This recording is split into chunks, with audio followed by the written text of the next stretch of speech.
Sir कुछ की याद है, सबके नहीं याद है। नाम तो सबके याद रहे, जो कोई बड़ी चीज नहीं है मेरे ख्याल से। हमने एग्रीकल्चर में कितनी 20 25 एक स्कीम्स याद कर ली होंगी, तो 25 स्कीम के बारे में हमें बेसिक याद रहना चाहिए। कौन स्टूडेंट ऐसा है जो मुझे 25 स्कीम के नाम बता सकता है, जिसने लिखे हों क्लास में? आप अपनी कॉपी से पढ़ के बता दीजिए।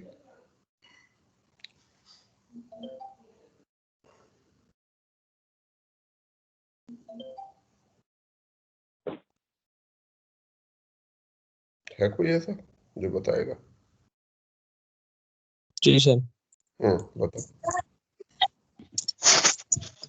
Ministry of agriculture and farmer welfare, प्रधानमंत्री किशोर सम्मान निधि, पीएम सम्मान। किशोर, हाँ जी, किशोर, पीएम किशोर मान किसान मनधन योजना, मान हाँ जी, पीएम किसान, हाँ जी, मनधन योजना, नेशनल बम्बू मिशन। मन उसके नहीं, बाद मान है। एक मिनट, मान है। प्रधानमंत्री अन्नदाता हाँ, आय आय योजना, हाँ जी सर, संवर्धन। हाँ, क्या? Very good. संरक्षण अभियान, हाँ, PM Asha, PM NAFAD, Asha. National agriculture cooperative marketing federation of India, FCI, the food corporation of India, कृषि कल्याण अभियान, very good. Green revolution, Krishi Unnati Yojana, mission organic value chain development for east region, और north east. North east region, soil health card, Pradhan Pradhan Pradhanmantri Fasal बीमा योजना, very good. परंपरागत कृषि विकास योजना, participatory scheme. ई नाम इसके बाद होगा शायद। ई नेम इसके बाद है सर। हाँ, फिर स्मॉल फार्मर्स एग्रीकल्चर बिजनेस, उसके बाद कोऑपरेशन, ठीक है। नेशनल फूड सिक्योरिटी मिशन, प्रधानमंत्री किसान कृषि कृषि और सिंचाई योजना, very good.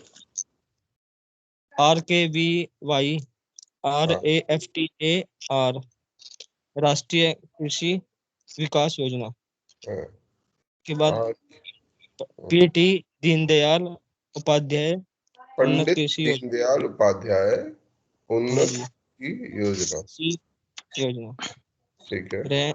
AIBP accelerated irrigation benefit programme. उसके बाद आता है हमारा ई रकम,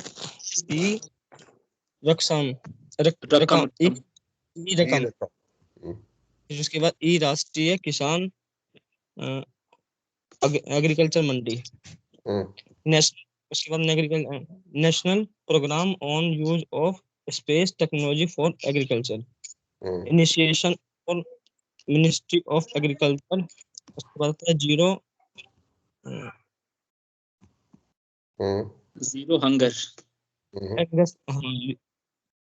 हंगर प्रोग्राम। फिर उसके बाद युवा सहकार स्कीम के बाद है हमारा Sahakar 22, ministry of chemical and fertilisation, प्रधानमंत्री भारतीय जन औषधि। अभी एग्रीकल्चर की खत्म करते हैं, ठीक है, दोबारा से कर लेते हैं। जो इन्होंने ना लिखा हो, ठीक है डियर, क्या नाम आपका? किरण पाल। किरण, हाँ Kiran, thank you so much dear. इनको और अच्छे से कर लो, एक दो तुम्हारी छूट गई हैं तो उनको जरा देख लेना कि वो कर लेना, ठीक है। तो एक बार ये एग्रीकल्चर के दोबारा से हम देखते हैं। देखो कम से कम स्कीम्स के नाम याद रहे, बहुत सारी चीजें आपको उनके नाम से ही पता चल जाती हैं कि साहब ये स्कीम है किस चीज से संबंधित, है ना। इंग्लिश इतनी हम सबको आती है, और इसका ट्रांसलेशन भी हम लोग करेंगे, हम लोग मिलकर कर रहे हैं, तो वो भी अलग से दे देंगे। तो दोबारा से करते हैं और रिवाइज भी कर देते हैं साथ साथ। प्रधानमंत्री किसान सम्मान निधि, प्रधानमंत्री किसान सम्मान निधि, इस स्कीम के अंतर्गत जो किसान हैं, फार्मर्स हैं, जिनको 6,000 रुपए डायरेक्ट इनकम ट्रांसफर सीधे ट्रांसफर किए जाते हैं, 2,000 रुपए 3 बार दिए जाते हैं। 2019 से ये स्कीम चल रही है, जिसको बोलते हैं प्रधानमंत्री किसान सम्मान निधि। प्रधानमंत्री किसान सम्मान निधि, सम्मान के लिए जो पैसा दिया, ठीक है। तो ये कहाँ पहुंच गया था, अच्छा, प्रधानमंत्री किसान सम्मान निधि। निधि का मतलब आप सभी समझते हो, ये तो हिंदी का शब्द है, इसमें इनमें कोई इंग्लिश नहीं है। निधि मतलब पैसा, ठीक। तो प्रधानमंत्री किसानों को उनके सम्मान के लिए, ताकि वो सम्मानपूर्ण जीवन जी सके, डायरेक्टली सेंट्रल केंद्र सरकार किसानों को डायरेक्टली कुछ इनकम ट्रांसफर करती है। करीब 6,000 रुपया इनकम ट्रांसफर किया जाता है। ये केवल किसानों को पैसा दिया जाता है, स्मॉल और शायद मार्जिनल नहीं, स्मॉल और मार्जिनल के लिए ये है। अगली स्कीम थी किसान मान धन योजना, उसका मान बना रहे, मान धन योजना, ठीक है, कि वो अपने सम्मान के साथ, मान के साथ जीवित रह सके, रिटायरमेंट के बाद जब वो बुजुर्ग हो जाए तो अपने सम्मान के साथ। तो ये पेंशन स्कीम है। क्या है मानधन? मानधन योजना जो है फिक्स पेंशन के लिए स्कीम है कि किसानों को पेंशन मिलनी चाहिए। उसके लिए ये कॉन्ट्रीब्यूटरी स्कीम है और वॉलंटरी स्कीम है। ये सभी के लिए नहीं है, जो इसमें जुड़ना चाहे उसको ये मिलेगी, जो ना जुड़ना चाहे उसको नहीं मिलेगी। साथ में उसको अपना कुछ अंशदान, कंट्रीब्यूशन करना पड़ेगा, ठीक है। तो ये हमारी दूसरी स्कीम हो गई, किसान मान धन योजना। छोटे किसानों के लिए ये मौजूद है। छोटे किसान का मतलब वो हुआ ऐसा किसान जो 2 हेक्टेयर से कम जमीन जिसके पास हो, वो किसान मान धन योजना में उसको पेंशन मिल सकती है। जैसे सबको पेंशन मिलती है, ऐसे किसानों को भी पेंशन मिले, ये स्कीम है। Then we have next. हाँ जी सर, थोड़ा सा इसमें कंफ्यूजन था, जो अभी स्कीम बताया ना पेंशन वाली, हाँ, तो क्या उसमें कुछ सर्टेन पैसे जमा करने हैं और जब हमारी एज 60 वर्ष हो जाएगी उसके बाद पेंशन मिलना शुरू होगा क्या? बिल्कुल बिल्कुल। जितने ये पेंशन प्लान है, बेसिकली है कुछ भी नहीं, ये एक प्रकार का पेंशन प्लान है। सरकार ये कहती है कि भाई देखो, हम नहीं किसी आपको पेंशन दे सकते, हमें समझना चाहिए, जब हम सोशल असिस्टेंस की बात करते हैं, हम बात करते हैं सोशल असिस्टेंस की, तो सोशल असिस्टेंस किसको जरूरत है? नंबर 1, छोटे बच्चों को असिस्टेंस। भाई एक छोटा बच्चा पैदा हुआ किसी कारण से, उसकी देखभाल करने वाला नहीं है, तो उसे कोई ऐसा होना चाहिए जो उसकी मदद कर दे, सहायता कर दे। बुजुर्ग होने पर, जब आदमी बुजुर्ग हो जाता है, बूढ़ा हो जाता है और वो काम नहीं करने की स्थिति में होता, रिटायर हो जाता है जिसको, तो भी उसको जरूरत होती है, क्योंकि अब वो काम नहीं करता, उसे दूसरों के ऊपर निर्भर रहना पड़ता है, अपने बच्चों के ऊपर, हमारे देश में जैसा सिस्टम है। पर कई बार बच्चे उनकी देखभाल करते हैं, कई बार नहीं भी करते, तो ऐसी स्थिति में उनको किसी प्रकार के असिस्टेंस की, देखिए विधवा पेंशन, तो स्पेशल कुछ कम्युनिटीज के लिए, कुछ ग्रुप्स के लिए, जैसे विधवाओं के लिए पेंशन बनाई गई है कि भाई ठीक है, ऐसी बहुत सी महिलाएं हैं हमारे देश में जिनके पति की आकस्मिक मृत्यु हो गई, अकारण मृत्यु हो गई, समय से पहले मृत्यु हो गई, अब उनकी देखभाल करने वाला नहीं है कोई, वो समाज पर निर्भर है। तो ऐसे में उनको सोशल असिस्टेंस दी जाती है, विधवा पेंशन दी जाती है, बुजुर्ग पेंशन दी जाती है, तो बच्चों को स्कॉलरशिप दी जाती है ताकि वो पढ़ सके। तो ऐसे सोशल असिस्टेंस प्रोग्राम हमारा एक कोर ऑफ कोर प्रोग्राम है भी ना, नेशनल सोशल असिस्टेंस प्रोग्राम। ठीक, तो ऐसे में अब सरकार के लिए एक दूसरी प्रॉब्लम है कि इतना सारा पैसा, हमारे देश में कितने बुजुर्ग हैं, कितने एल्डरली पॉपुलेशन है भारत देश में, मोटा मोटा 5 से 7% लोग हमारे देश में एल्डरली होंगे, जो बुजुर्ग होंगे 60 या 65 साल के, जिनकी आय ज्यादा होगी। वैसे 5 करोड़ से ज्यादा लोग होंगे जिनकी उम्र इससे ज्यादा है। तो हम उन लोगों को पेंशन देनी है, उसके लिए पैसा कहीं से आना चाहिए। अब इतना टैक्स है नहीं हमारे पास, तो हम क्या करते हैं, पेंशन के लिए कॉन्ट्रीब्यूटरी स्कीम बना ली है। सभी के लिए जो कर्मचारी हैं वो अपने पैसे को खुद कंट्रीब्यूट करें, जब बुजुर्ग हो जाएंगे, बूढ़े हो जाएंगे, तो अपने आप अपनी पेंशन 2004 से सरकार ने जो पेंशन दी जाती थी कर्मचारियों को वो बंद कर दी और अब बना दी है सेल्फ कंट्रीब्यूटरी स्कीम। अब आप अपने जो है खुद अपना पैसा जोड़िए और उसको कहीं पर इन्वेस्ट करिए, बाद में जब आप बुजुर्ग हो जाएंगे तो आप उसको ले लीजिए। उसको हम बोलते हैं new pension scheme. New pension scheme 2004, 1 जनवरी 2004 से लागू है ना, एनपीएस। इसी तरीके लिए से एल्डरली पॉपुलेशन इस टाइम, हाँ जी, 16.5% एल्डरली पॉपुलेशन है हमारी। 16% है, 16.5। अच्छा, कितनी एज से ज्यादा, कितने, 60 साल से ज्यादा? सर इसमें तो एल्डरली दिखा रहा है बस कि एल्डरली पॉपुलेशन जो हमारी है वो 16.5। हाँ, नहीं, एल्डरली की डेफिनेशन देखो, एल्डरली हम कुछ जगहों पर 60 साल से ज्यादा बूढ़े लोगों को एल्डरली मानते हैं, कुछ जगहों पर 65 साल से ज्यादा, दो अलग अलग क्राइटेरियाज हैं। कुछ स्कीम्स में 65 साल का क्राइटेरिया फॉलो किया जाता है और कुछ में 60 साल का किया जाता है। ठीक है, तो एक बार चेक कर लीजिएगा कि कौन सी है ये एल्डरली पॉपुलेशन, तो उसको चेक।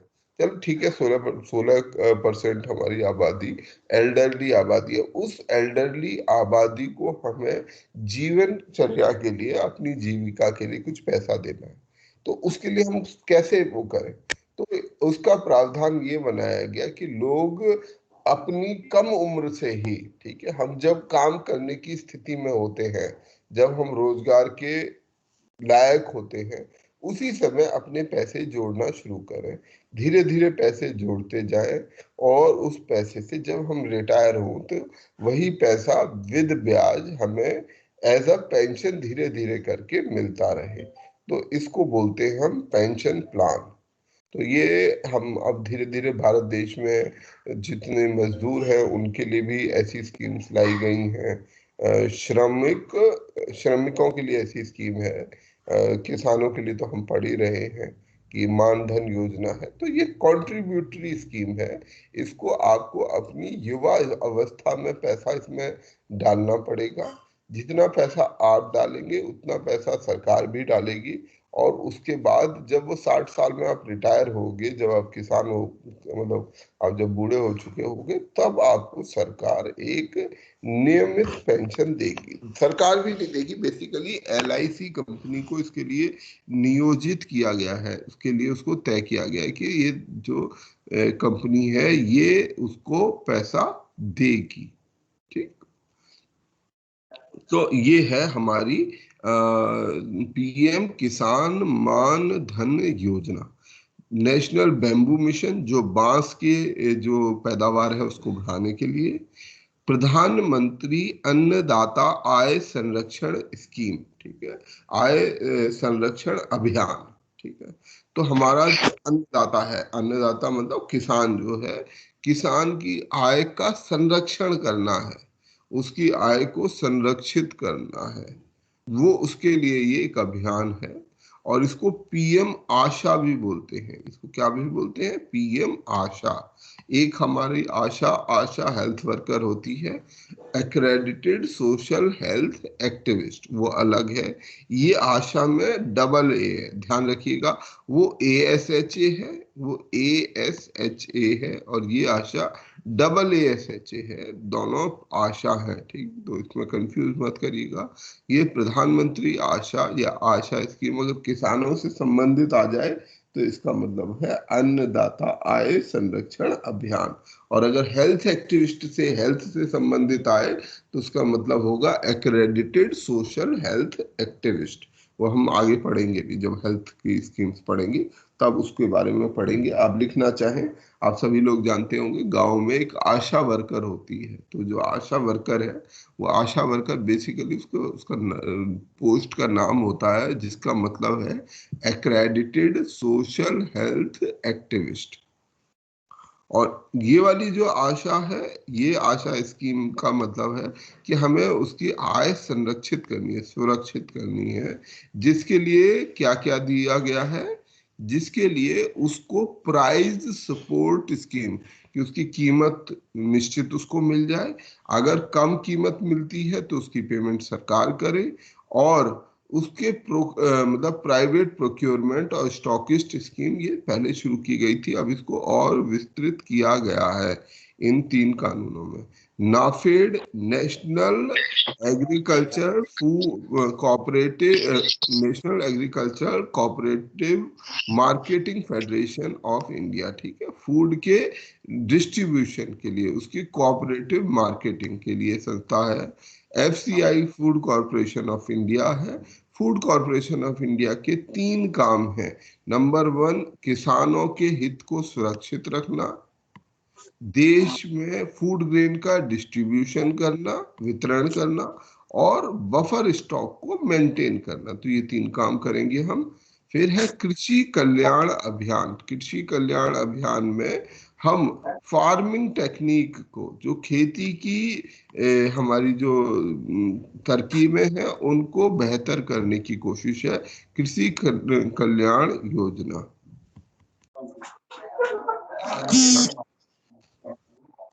ग्रीन रेवोल्यूशन कृषि उन्नति योजना, ग्रीन रेवोल्यूशन कृषि उन्नति योजना। कुछ बीच में छूटा तो नहीं ना?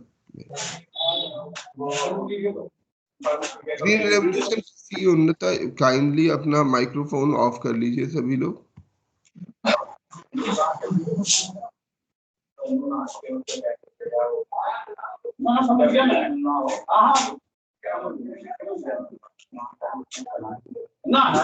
आप प्लीज अपना माइक्रोफोन ऑफ करिए। गुलशन, काइंडली सभी लोग इतना ध्यान रखिए कि कभी आप अपना माइक्रोफोन अनम्यूट कर दें तो उसे म्यूट करना भी आप ही को याद रखना पड़ेगा, ठीक है, अन्यथा आप क्लास का टाइम खराब करेंगे। कृषि उन्नति योजना, जिसमें कि 11 स्कीम्स को मर्ज किया गया है, 11 अलग अलग स्कीमों को मर्ज किया गया है। ये हमने कल पढ़ लिया था। Mission organic value chain development for north east reason, जो उत्तर पूर्वी भारत है, ठीक है। उत्तर पूर्वी भारत के राज्य कौन से हैं? 7 सिस्टर स्टेट्स, 7 सिस्टर स्टेट्स, 7 या 8 जितनी भी है, वो कौन कौन सी है? ये नॉर्थ ईस्ट रीजन के राज्य हैं, जो अरुणाचल प्रदेश, असम, मणिपुर, मेघालय, मिजोरम, नागालैंड, सिक्किम एंड त्रिपुरा।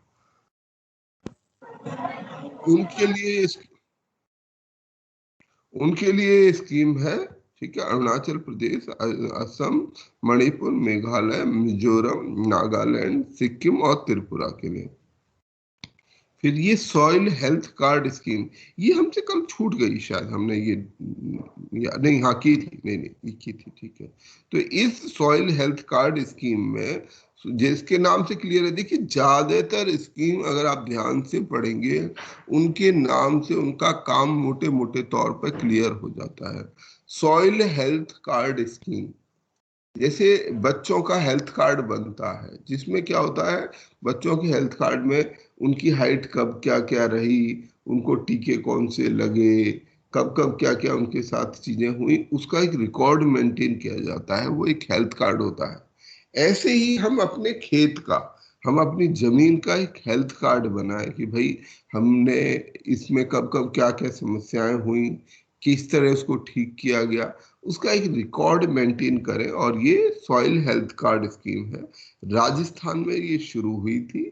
और जो सॉइल के न्यूट्रिएंट स्टेट्स हैं, ठीक है, कौन कौन से न्यूट्रिएंट्स हमें जरूरत होते हैं सॉइल के लिए, NPK, NPK, phosphorus and potassium, ठीक है, ये 3 इम्पोर्टेंट वो हैं, मोस्ट इम्पोर्टेंट न्यूट्रिएंट्स हैं जो सॉइल में होते हैं, जिनकी आवश्यकता होती है पौधों को बढ़ने के लिए।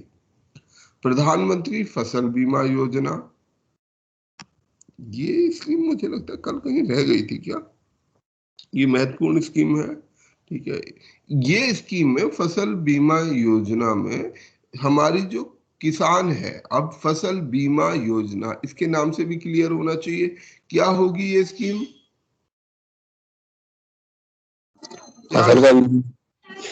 फसल खराब हो जाने पे या वेरी गुड, बात है भाई, फसल अगर खराब हो गई तो किसानों के लिए एक बड़ी मुसीबत है कि किसान को आए दिन कभी बाढ़ आती है, कभी ओले पड़ जाते हैं, कभी बारिश नहीं होती है, सूखा पड़ गया, कभी जानवरों ने खराब कर दी, तो बेचारे किसान के लिए जो फसल है वो बड़ी मुश्किल का काम है।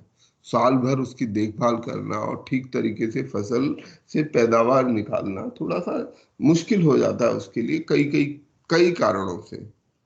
तो उसको इंश्योरेंस अगर मिल जाए, ऐसा कोई व्यक्ति हो जो कहे कि यदि आपकी फसल खराब होगी तो हम आपको भुगतान कर देंगे, जो आपका नुकसान होगा तो वो उसका भुगतान हम कर देंगे, तो इसके लिए है फसल बीमा योजना। ये insurance coverage against crop loss, कि अगर आपको खेती में फसल का नुकसान होता है तो आपको हम उसका हर्जाना भर देंगे। ये जो हर्जाना है ये केवल नोटिफाइड क्रॉप्स के लिए और नोटिफाइड एरियाज में ही दिया जाता है, ये ध्यान रखिएगा।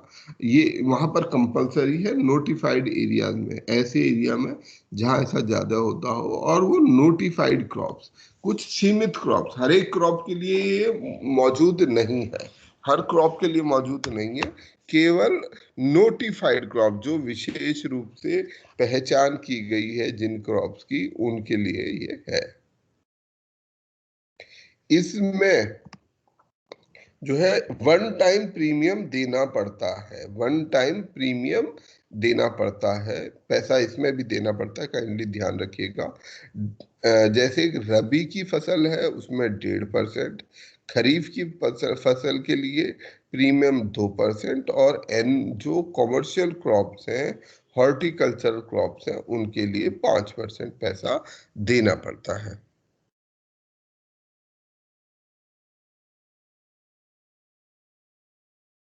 इसमें तमाम तरीके के ये जो नुकसान होते हैं किसानों को, आग लग जा, नेचुरल फायर, खेतों में आजकल आग लगने का बड़ा वो चल गया है, जंगलों में आग लग जाती है, खेतों में आग लग जाती है, स्टॉर्म, तूफान आ गया, ओले पड़ गए, हेल स्टॉर्म, साइक्लोन, तूफान आ गया, इनंडेशन, बारिश हो गई, बाढ़ आ गई, तो ऐसे सभी नुकसान इसमें इंक्लूडेड है। और इसमें पोस्ट हार्वेस्ट लॉसेस, हमने फसल उगा ली, काट ली, उसके बाद भी अगर कोई लॉस होता है वो भी इस फसल बीमा योजना में कवर होगा।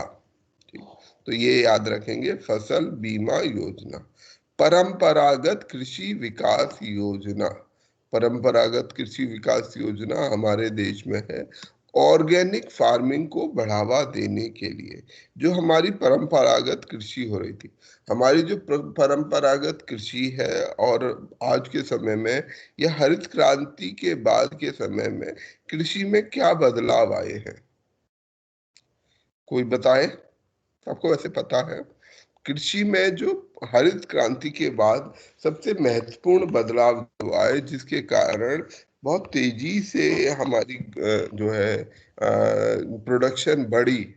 हरित क्रांति यानी कि 60-70 से दशक के पहले हमारे देश में खाद्यान्न की, अनाज की शॉर्टेज रहती थी, भुखमरी पड़ती थी, अकाल पड़ते थे। पर 70 के बाद वो पड़ने बंद हो गए, काफी कम हो गए, क्योंकि हमने जो अपना फूड प्रोडक्शन था, पैदावार थी, पर हेक्टेयर क्रॉप बढ़ा दी। प्रति हेक्टेयर जो पैदावार हो रही थी उसको हमने कई गुना बढ़ा दिया। कैसे बढ़ाया, उसके लिए क्या क्या साधन लिए? उसके लिए जो साधन हमने हरित क्रांति में इस्तेमाल किए थे, वो साधन थे हमारा हाई यील्डिंग वैरायटी सीड्स। हम क्या करते थे? HYV seed. ये आप लोग नोट कर लीजिए, हरित क्रांति में किस किस तरह से हमने काम किया, जिनको ना पता हो। ठीक है, मैं इसको और बड़ा कर देता हूँ। HYV सीड, इसकी H का मतलब है हाई यील्ड, यील्ड मतलब पैदावार, वैरायटी सीड। तो ऐसे उन्नत बीज इस्तेमाल किए गए जिनकी पैदावार कहीं ज्यादा हो। दूसरा, फर्टिलाइजर्स, जो NPK जिसकी हम बात कर रहे थे, NPK फर्टिलाइजर्स का इस्तेमाल किया गया। NPK फर्टिलाइजर जिसमें विशेष रूप से यूरिया का इस्तेमाल हुआ, नाइट्रोजनस फर्टिलाइजर का इस्तेमाल हुआ जिसको यूरिया है, और इससे पैदावार कई गुना बढ़ी। और इसके बाद इरिगेशन मेथड, इरिगेशन, ये मुख्यतः जो बदलाव आए वो ये थे कि इन चीजों पर हमने फोकस किया। बाकी सब छोटे छोटे और भी हैं, नेफेड बनाया गया, FCI बनाया गया, पर इन 3 चीजों ने बहुत बड़ा बदलाव लाने में योगदान दिया। ठीक है, हाई यील्ड वैरायटी, फर्टिलाइजर्स और इरिगेशन। अब ये हमने कर दिया। अब एक बात बताएं कि क्या ये सारी चीजें अच्छी हैं या इनका कोई नुकसान भी हो सकता है? खेत की उत्पाद उसको कम कर देते हैं, फर्टिलिटी को कम कर देते हैं। तो ये जो बीज हैं, ये जो फर्टिलाइजर्स हैं, जो इरिगेशन का ओवर इरिगेशन, आज के समय में हमने कल पढ़ा था, हम किसकी बात कर रहे हैं? माइक्रो इरिगेशन, सूक्ष्म सिंचाई। कि ऐसा सिंचाई जिसमें कम से कम पानी लगे, क्योंकि पानी को अगर हम ज्यादा इस्तेमाल करते हैं तो वो अपने आप में भी एक समस्या है, वो बिना समस्या के नहीं है, उससे अपनी तरीके की कुछ समस्याएं खड़ी होती हैं। तो उन समस्याओं का निवारण करने के लिए आजकल हम माइक्रो इरिगेशन की बात करने लगे हैं। तो ये हमारी जो नई फार्मिंग है, आज के समय की जो नई तरीके की खेती है, उसके कुछ साधन हैं। पहले का आदमी, ट्रेडिशनल खेती करने वाला आदमी, ये सब इस्तेमाल नहीं करता था। जो ये फर्टिलाइजर्स हैं, जो ये हाई यील्ड वैरायटी के बीज हैं, ये अपने आप में, इनके बारे में एक ओपिनियन है कि ये नुकसान पहुंचाते हैं हमारे शरीर को भी। जब हम खाते हैं फर्टिलाइजर से बना हुआ, हाँ इसमें पेस्टिसाइड नहीं लिखा मैंने, पेस्टिसाइड भी ऐड कर सकते हैं। पेस्टिसाइड, तो पेस्टिसाइड क्या होता है? कीड़े मकोड़े को मारता है, कीटनाशक होता है, इससे जो मारने की कीटों जो को मारता दवा है। होती है। अब पेस्टिसाइड जो कीड़े मकोड़े को मारने की दवा होगी, ये मूलतः क्या होती है? उसको आपने सब कभी, केमिकल से बनी होती है सर, केमिकल पॉइजन से होता है रहती सर, है, जहर होता है। जहर पॉइजनस होता है। बिल्कुल, सबसे महत्वपूर्ण है कि ये जहर है। हम क्या कर रहे हैं? उस जहर को पौधों पर छिड़क रहे हैं। जब वो जहर पौधों पर छिड़का जाता है तो उससे कीड़े मकोड़े मर जाते हैं, बिल्कुल सही बात है। परंतु जब वो मरते हैं, पर वो उस पौधे का भी हिस्सा बन जाता है। पौधा भी कुछ पेस्टिसाइड अपने अंदर समाहित कर लेता है, सोख लेता है, उसके अंदर वो पौधा आ जाता है, उस पौधे को हम खा लेते हैं। और फूड साइकिल का एक नियम है कि जैसे जैसे वो होता है, ये जो जहरीली चीजें हैं, केमिकल चीजें हमारे बॉडी में इकट्ठी होती जाती हैं। हमारे मतलब इवन जो माँ का दूध होता है उसमें कुछ रिसर्च है कि जो जहर है, जो पेस्टिसाइड इंसेक्टिसाइड है, डीडीटी एक जहर होता था, उसकी मात्रा एक समय पर उसमें परमिसिबल लिमिट से भी ज्यादा है थी। मतलब एक प्रकार से माता अपने बच्चे को जहरीला दूध पिला रही है। जो एक संस्था है वो बार बार अपने इस तरीके की रिपोर्ट, अभी पीछे हमने कुछ समय पहले देखा था कि हनी में कितनी मिलावट है। तो ये जो खेत से सामान आ रहा है उसमें अपने फर्टिलाइजर मिले हैं, पेस्टिसाइड मिले हैं, हाई यील्ड वैरायटी का बीज है जिसके अपने नुकसान है जो हमें अभी नहीं पता। तो ऐसे जो भी चीजें हैं ये हमें नुकसान करती हैं और धीरे धीरे लोगों में इसके प्रति जागरूकता बढ़ी। तो ऐसे में हम वापस लौट रहे हैं ट्रेडिशनल फार्मिंग को। क्या पहले आदमी फर्टिलाइजर यूज नहीं करता था, बीज यूज नहीं करता था? पहले का आदमी क्या करता था? जो खेती करता था, जो परंपरागत खेती करता था, वो अपने ट्रेडिशनल बीजों का ही इस्तेमाल करता रहता था। अगर हम अपने दादा दादी से बात करेंगे तो वो बताएंगे कि भाई अब इसमें ना ये स्वाद नहीं आता, बहुत सारी चीजों में वो कहते हैं कि इसमें वो टेस्ट नहीं है जो पुराने तरीके की चीजों में, खाने की चीजों में, चावल में, दालों में, गेहूं में वो वाला टेस्ट नहीं है। क्यों नहीं है? क्योंकि वो नए तरीके के बीज से बना हुआ है। तो ये जो डिफरेंट वैरायटी के सीड हैं, उससे पहले ट्रेडिशनल सीड, परंपरागत सीड होते थे। फर्टिलाइजर कौन सा यूज करते थे? मैन्योर, गाय का गोबर। गाय का गोबर, ठीक है। या और ट्रेडिशनल जो फर्टिलाइजर्स थे वो यूज होते थे पहले, ठीक। काया काव डंग और इस तरीके के जो फीड भी वो थे वो यूज होते थे। पेस्टिसाइड भी कई सारे नेचुरल पेस्टिसाइड हैं। अगर गांव में जाएंगे तो वो गोबर को जलाते हैं, नीम को जलाते हैं, इनकी जगह पे नेचुरल पेस्टिसाइड्स का इस्तेमाल करते हैं जो कि एक जहर नहीं होते। तो इस सब से, इस प्रकार की खेती को जिसमें हम इस तरीके के साधनों का इस्तेमाल करें, हम क्या बोलते हैं इस तरीके की खेती को? Organic organic farming. जैविक खेती या ऑर्गेनिक फार्मिंग, जिसमें कि हम ये सब चीजों को ना मिलाएं।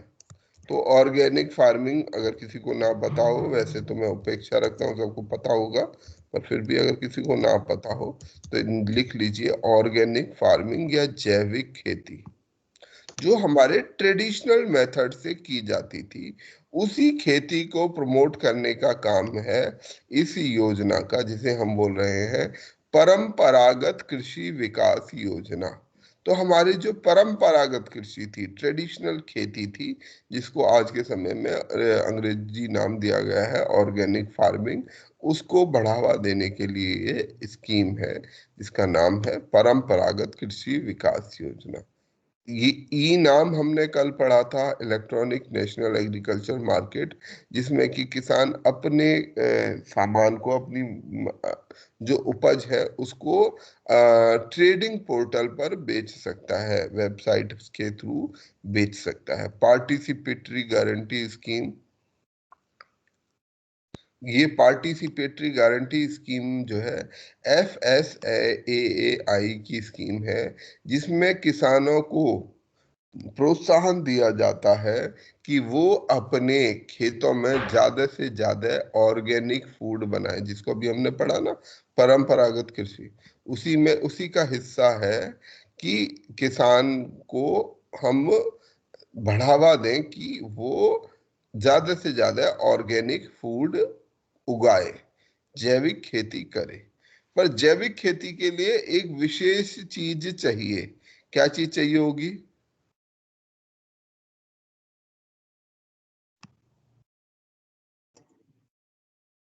क्या चाहिए होगा? सर्टिफिकेट। सर्टिफिकेट। भाई आपने कह दिया, मेरे पास एक आदमी आ गया कि कोई आदमी खरीदने में इच्छुक है, मैं खरीदने में, मैं हेल्थ कॉन्शियस हूँ और मैं अफोर्ड भी कर सकता हूँ। मैं नहीं चाहता कि भाई मैं जो ट्रेडिशनल ये जो जो आजकल फर्टिलाइजर वाला खाना है, पेस्टिसाइड वाली सब्जियां हैं, मैं खाना नहीं चाहता। मैं जो है नई तरीके के जो हमारी पुरानी तरीके की फसल है उसी का खाना खाना चाहता हूँ, ऑर्गेनिक फूड ही खाना चाहता हूँ। और लोगों के पास पैसा भी है आज के समय में, वो उस पर खर्च करने को तैयार है। पर उसमें क्या सबसे बड़ा चैलेंज आएगा? अगर हम ऑर्गेनिक फूड कोई ले आए, कहे जी गोभी खरीद लो, आलू खरीद लो, ये ऑर्गेनिक है, तो आप क्या करेंगे? आपको क्या सबसे बड़ी शंका होगी उसमें? ये सबसे पहला बात ये है, एग्जैक्टली ये है, और क्योंकि उसकी है कीमत ऑर्गेनिक फूड की जो कीमत है, ऑर्गेनिक फार्मिंग की जो कीमत है, वो कई गुना है। अगर गोभी अभी 20 रुपए किलो बिक रही है, तो ऑर्गेनिक गोभी शायद 50-60 रुपए किलो वो बिकेगी, या कोई भी सामान है वो 3-4 गुना महंगा बिक रहा होगा। अब मेरे लिए समस्या ये है कि यार कोई मुझे बेवकूफ बनाने के लिए, भारत में हमारे बड़े सारे समझदार लोगों की कमी नहीं है, झूठ बोलने वाले लोगों की कमी नहीं है हमारे देश में, ठीक। तो बहुत सारे लोग हैं ऐसे जो झूठ बोलने को भी अपना काम समझते हैं। तो वो कहेंगे नॉर्मल गोभी खरीदेंगे और लाके कह देंगे कि जी ऑर्गेनिक फार्मिंग है। मैं नजर से, आंख से तो पहचान नहीं सकता, ना मैं किसान के खेत में गया हूं कि वो उसने कैसे उगाई थी, तो वो मुझे मूर्ख बना सकता है। इस चीज को बचाने के लिए, इस चीज को वेरीफाई करने के लिए हमको एक सर्टिफिकेट की जरूरत होती है। वो अगर मुझे कोई एक ऐसी संस्था का सर्टिफिकेट दे दे जो कि भाई जिस पर मैं विश्वास कर सकता हूँ, तो मैं कहूंगा कि ठीक है यार, चलो वो ये सर्टिफिकेट है, मैं इस पर विश्वास करता हूँ, तो ये अगर है तो मैं खरीद लेता हूँ, कोई बात नहीं, मेरे को कोई दिक्कत नहीं है। पर 20 रुपए की चीज 60 में खरीदने में कितनी गोभी खाऊंगा? मुश्किल से आधा किलो गोभी खाऊंगा, कोई बात नहीं, मैं खरीद लूंगा। तो ऐसे में अगर मुझे कोई सर्टिफिकेट विश्वसनीय संस्था दे दे, तो फूड में विश्वसनीय संस्था कौन सी है हमारी? फसाई। FSSAI। फसाई, सर ठीक है। तो FSSAI। जिस पर हम विश्वास कर सकते हैं वो फसाई है, ठीक है, FSSAI। ये संस्था फूड पर, जिसको ना पता हो लिखते जाइएगा, सारी चीजों को याद रखने की कोशिश ना करके हम लिखते रहें, तो जो फसाई संस्था है वो एक सर्टिफिकेट मोहर लगा के दे देगी कि भाई ये जो गोभी है ये ऑर्गेनिक गोभी है, तब उससे आप कीमत ले सकते। इवन इसका एक्सपोर्ट मार्केट भी बहुत बड़ा है ऑर्गेनिक फार्म का, ऑर्गेनिक फार्मिंग का। परंतु वो लोग भी जब कोई सामान आएगा तो क्या मांगेंगे जी?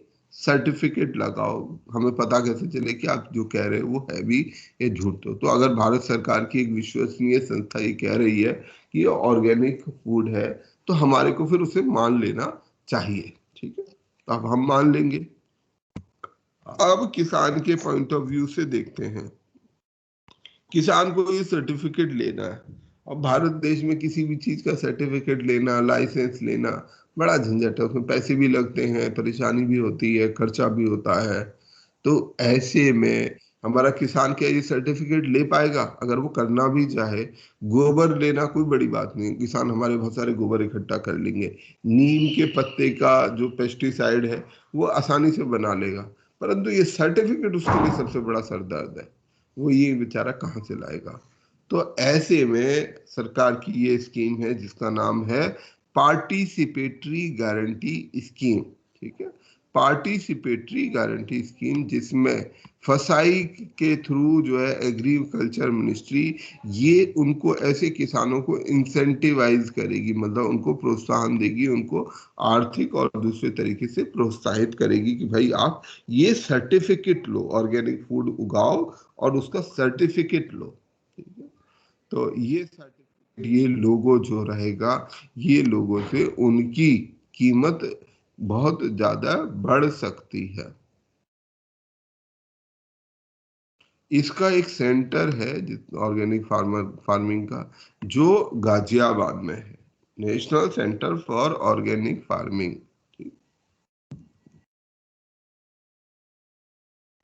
इंटरनेशनली भी इसको देख लेते हैं। इंटरनेशनल जो फोरम्स है ऑर्गेनिक फूड के लिए, वो है जो संस्था इसके लिए काम कर रही है वो है इंटरनेशनल आई फोम।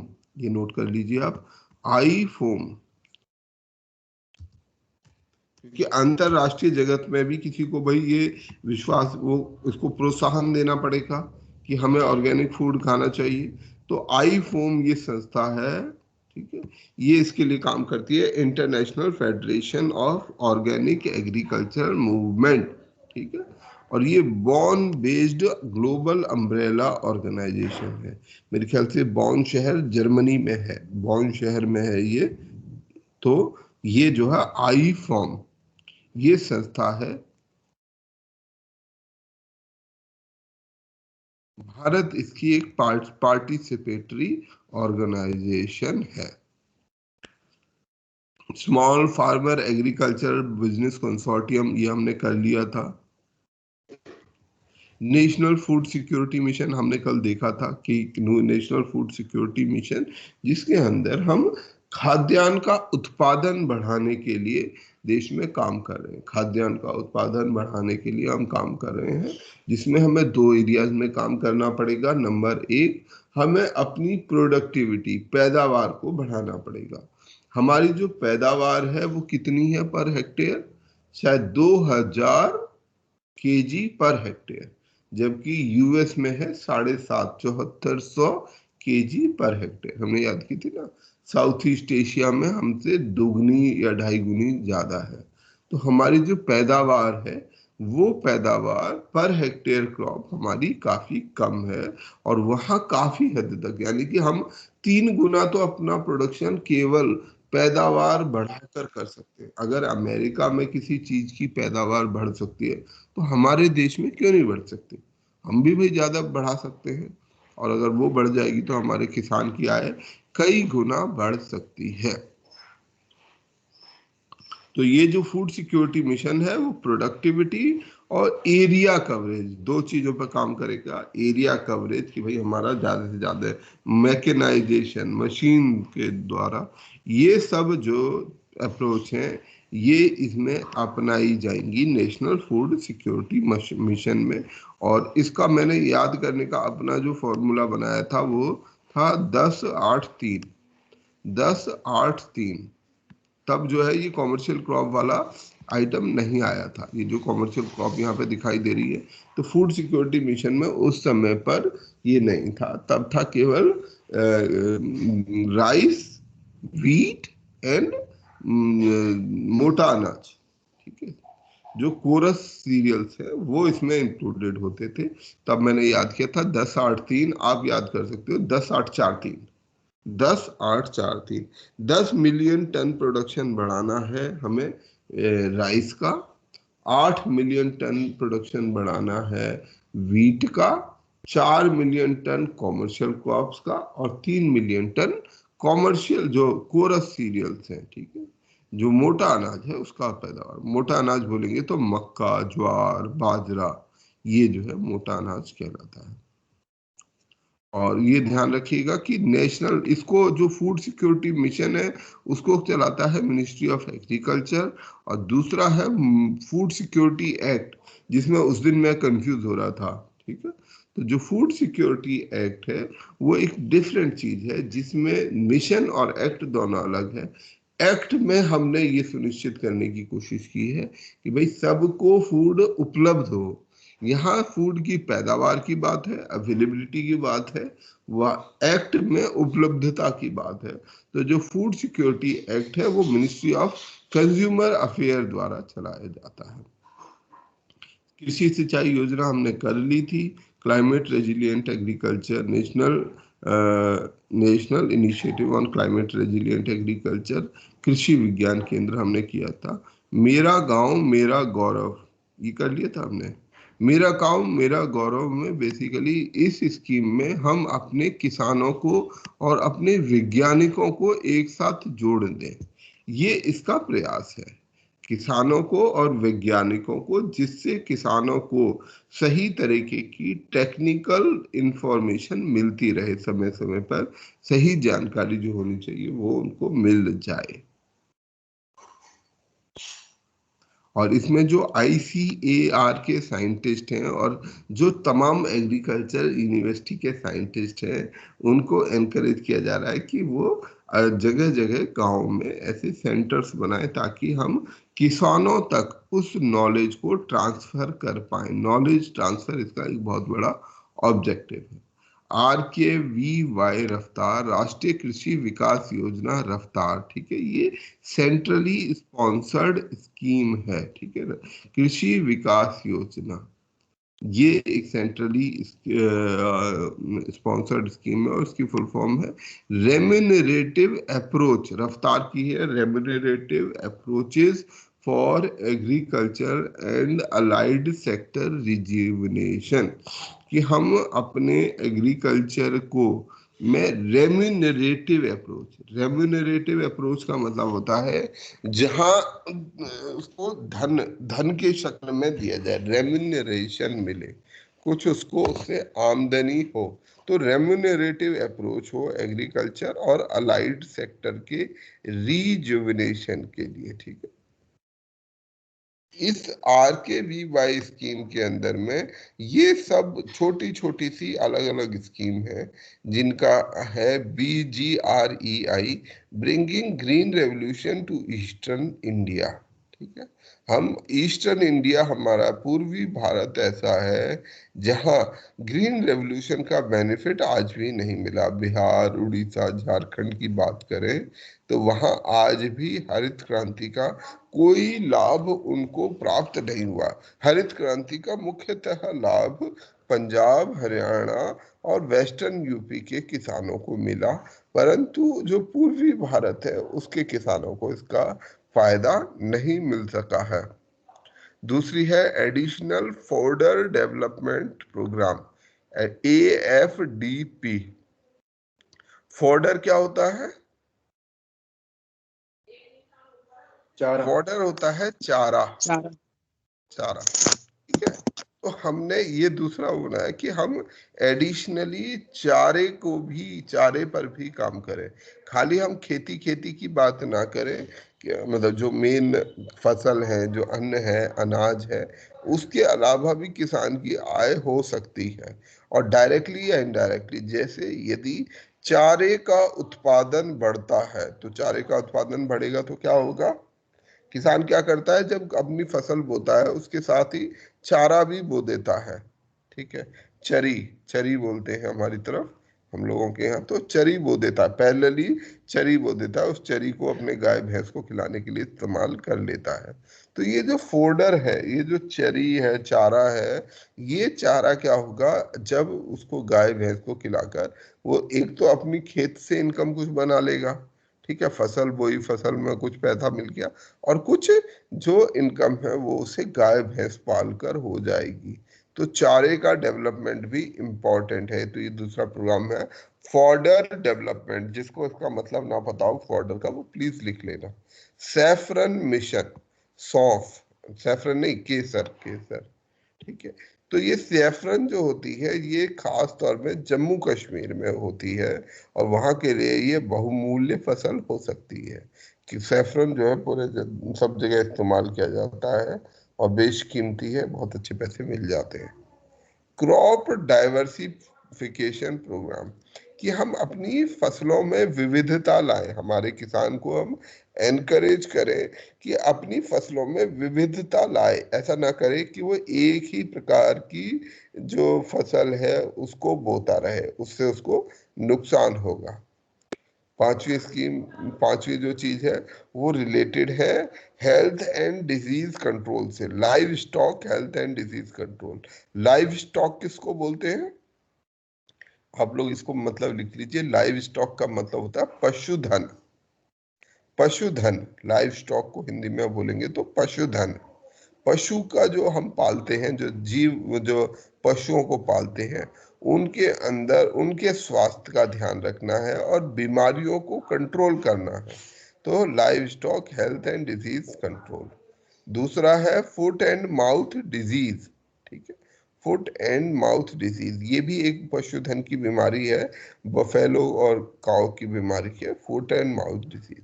फिर हम काम करें बी कीपिंग पर, मधुमक्खी पालन पर, कि मधुमक्खियों का पालन को हम प्रोत्साहित करें, मधुमक्खी पालन को प्रोत्साहित करें। फिर इसी के अंदर है टारगेटिंग राइस फैलो एरियाज। फैलो क्या होता है? FALLO। सर ये वो जमीन होती है जो फसल काटने के बाद कुछ टाइम के लिए छोड़ दी जाती है। हाँ, तो ऐसी जमीन जहां पर खेती ना हो रही हो, तो राइस फैलो एरिया। ये हमारे 7 प्रोग्राम हैं जो कि RKVY, यानी कि कौन सा रफ्तार थी ये? RKVY, राष्ट्रीय कृषि विकास योजना, यही है ना? हाँ, राष्ट्रीय कृषि यस सर। विकास योजना इसका हिस्सा है, रफ्तार योजना के हिस्से हैं ये 7 सब स्कीम्स। अच्छा, पंडित दीनदयाल उपाध्याय उन्नत कृषि शिक्षा योजना, मतलब वो बेटर कृषि करे, इसके लिए ये स्कीम है, उन्नत कृषि शिक्षा। हम ऐसे शिक्षा के केंद्र बनाए। ई रकम एक मंडी होगी। नेशनल प्रोग्राम अगला हम पढ़ रहे हैं वो है national programme on use of space technology for agriculture. Agriculture में स्पेस टेक्नोलॉजी इस्तेमाल की जा सकती है। Yes sir. कैसे? कैसे इस्तेमाल कर सकते हैं यार, क्या करेंगे? सैटेलाइट इमेजरी वगैरह का यूज होता है सैटेलाइट का? सैटेलाइट इमेजरी का यूज होता है सर, उसमें मैपिंग होती है। Very good. हाँ, तो हम स्पेस टेक्नोलॉजी का इस्तेमाल कर सकते हैं खेतों के लिए। कैसे कर सकते हैं? अगर मान लीजिए आप किसी जगह के जिला अधिकारी हैं, ठीक है, और जिला अधिकारी के तौर पर मैंने आपको क्या काम दिया था कल? एक काम बताया था ना मैंने आपको, क्या काम प्रोडक्शन बताया बढ़ाना है? वीट का हाँ, प्रोडक्शन बढ़ाना। हाँ, जो हमारा नेशनल फूड सिक्योरिटी मिशन है, वो मैंने आपको काम बताया था कल कि भाई आप अपने एरिया में, अपने जिले में पैदावार बढ़ाओ। तो आप क्या करोगे? आपको जो मैंने 2 अनफर्टाइल चीजें बताए थे, है, दो अनफर्टाइल चीजें बताई थी कि आप प्रोडक्टिविटी कैसे कैसे बढ़ा सकते हो एज अ DM। आप अपने क्षेत्र के फसल की प्रोडक्टिविटी, पैदावार बढ़ा सकते हो। और दूसरा, आप अपना जो जो बंजर भूमि है कवरेज उसे एरिया, ठीक करा सकते हैं। हाँ, जहाँ जमीन खाली पड़ी हुई है, बेकार पड़ी हुई है, वो कर सकते हो। अब जो जिला होता है वो, कई जिले तो बहुत बड़े बड़े होते हैं, 100 किलोमीटर के स्प्रेड में है, ठीक है, 100 किलोमीटर लंबा, 100 किलोमीटर चौड़ा। इसमें कैसे पता करोगे? उसके लिए अगर आपको पता करना है कि भाई कहाँ खाली जमीन पड़ी है, सर फॉरेस्ट डिपार्टमेंट से कांटेक्ट करना पड़ेगा। फॉरेस्ट डिपार्टमेंट से, बिल्कुल सही। आपके या तो अपने पटवारियों को पकड़ोगे, उनको बोलोगे कि भैया करो। अब ये बताओ, इतना बड़ा जिला है, उसको उसका एरिया पता करने के लिए कि भाई कहाँ कहाँ खाली जमीन पड़ी है और कितनी पैदावार हमारे यहाँ हो रही है, किस खेत के कितनी पैदावार है, उसके लिए कितने पटवारियों की जरूरत पड़ेगी? हेलो सर, ये तहसील लेवल पे काम करता है। हाँ जो हाँ, पटवारी SDM होते हैं और जो तहसीलदार होता है, उन लेवल पे काम करता है, और उसी के अंदर में पर जो उनके लिए भी अगर आप एक जगह के तहसीलदार भी हो, ठीक है, मैं तहसीलदार को कह देता हूँ कि भाई अपने एरिया का पता करो कि तुम्हारे गेहूं की कितनी पैदावार हो रही है, तहसीलदार के लिए काम आसान होगा। पटवारी आपने जो जो उसके भी नीचे जो मुलाजिम होते हैं उनको भेजा कि भाई पता करके आओ, उसके लिए भी ये काम कोई आसान काम नहीं। और अगर कर भी लेंगे तो उसके लिए बहुत सारे हमें तहसीलदार और बहुत सारे पटवारी चाहिए होंगे, बड़े सारे आदमी लग जाएंगे उसमें, तब कहीं पता चलेगा। और उसमें उनको पैसा भी देना पड़ेगा, भाई इतने सारे कर्मचारी लाओगे कहाँ से? तुम्हारे पास इतने थोड़ी है कि असीमित साधन है। तुम्हारे पटवारी गिनती के होंगे और उनमें से आधे से ज्यादा पटवारी ऐसे होंगे जो काम नहीं करते होंगे, ठीक है। वो किसी ना किसी की सिफारिश से किसी उससे लगे हुए होंगे। ये प्रैक्टिकल प्रॉब्लम बता रहा हूँ मैं, जैसा होता है। वो झूठी सच्ची कुछ भी रिपोर्ट भेज देंगे। अब आपके पास कोई तरीका तो है नहीं, आप कैसे वेरीफाई कराओगे कि इसने सही रिपोर्ट भेजी? कुछ भी लिख के भेज देगा पटवारी। अब कौन जाएगा गांव गांव जंगल जंगल घूमने? जाओगे? कौन जाएगा? कोई नहीं जाएगा। तब वहीं घर बैठ के अपनी कुछ रिपोर्ट बना के भेज देंगे। अगर आप गलत रिपोर्ट पे काम करोगे तो सही रिजल्ट आ ही नहीं सकता। आएगा रिजल्ट आपका सही? कभी नहीं आएगा। तो ऐसे में आप क्या कर सकते हो? ऐसे में आप सैटेलाइट इमेजरी का, सैटेलाइट का इस्तेमाल कर सकते हो, स्पेस टेक्नोलॉजी का इस्तेमाल कर सकते हो। आप चिट्ठी लिखो, जो भी सैटेलाइट वाले वो हैं उनको चिट्ठी लिखो। आज के समय में आप ऊपर से बैठ के सारा देख सकते हो।